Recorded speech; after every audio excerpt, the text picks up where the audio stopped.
perguntas em relação da insulina com outros hormônios. Tá bom, insulina é o principal hormônio anabólico do corpo, né? Você tem que lembrar que a testosterona ela atua no ganho de massa muscular quando ela provoca a migração de células satélite induzida pela via do AKT, né? Então é isso que a testosterona faz, ela trabalha na recuperação muscular.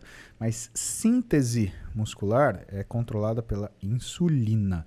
Por isso que os estados de resistência periférica à insulina eles são tão graves.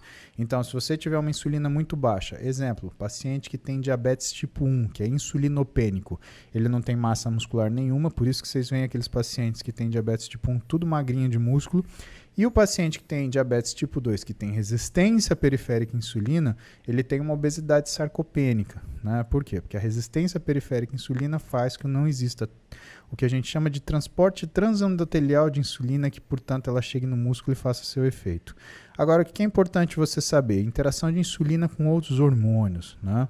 A insulina, ela se comunica bastante com a leptina. Por quê? Tanto a insulina quanto a leptina são produzidas pelo seu corpo, elas produzem uma proteína chamada SOX3. Essa proteína, ela desativa o receptor de insulina e de leptina, provocando um aumento de resistência periférica à insulina e leptina. Isso faz com que a pessoa perca a saciedade, a capacidade anorexígena e as funções mediadas pela insulina. Então, nessas condições, a pessoa tem um aumento de fome, tá? Tem algumas pessoas que ainda falam, a fome acontece pelo aumento da insulina. Não, a insulina no cérebro, ela é saciadora, ela tira a fome, aquela sensação, você comeu, subiu sua insulina, você fala, nossa, não aguento mais. Isso daí é a ação da insulina, tá?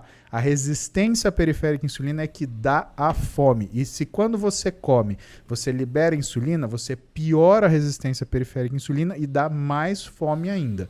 Por isso que o cara que tem resistência à insulina, ele come cada vez mais e não consegue parar. Entra naquela pergunta que você me falou lá do sujeito que faz bariátrica, que ele não tem condição de operar, né?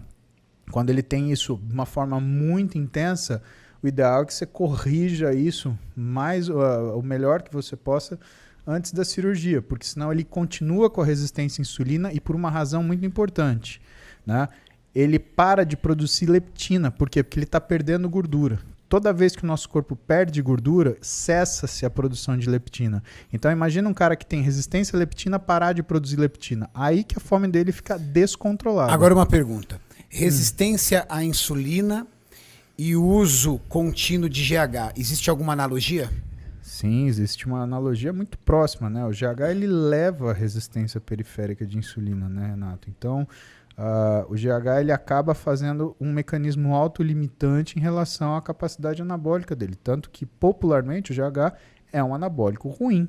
A verdade é essa. Ele não é anabólico praticamente. O que o GH faz é melhorar a síntese de colágeno tipo 1 e tipo 2. Então, teoricamente, o seu músculo fica mais resistente, né? Agora, anabólico, não. Ele tem uma outra mediação, né? Porque como ele estimula deiodinase tipo 1 e tipo 2, ele aumenta a transformação de T4 em T3. Então, você tem um efeito ligeiramente hipertireoide. Então, ele causa um hipertireoidismo leve. E também você tem um efeito de inibição de uma enzima que chama 11-beta-hidroxisteroide desidrogenase tipo 1, tá? Que é a enzima que transforma a cortisona inativa em cortisol ativo.